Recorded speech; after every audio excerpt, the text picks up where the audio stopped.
Our bodies heal themselves. Now, I know this sounds a little bit funny, but it's true. Let's say that you get a cut and you put medicine on there. The medicine is really there just to prevent infection. The truth is, the healing that takes place is actually your body doing the work. The interesting thing is, the earth works exactly the same way. It heals itself. Let's say the earth is like this cookie. Okay? We use resources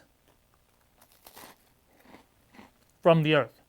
But if we use these resources too quickly, unwisely,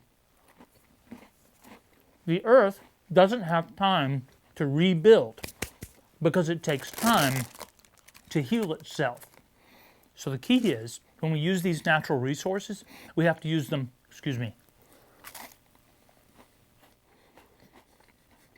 we have to use them wisely so the earth can heal itself. Remember, you and I have real green magic. Don't forget to use it.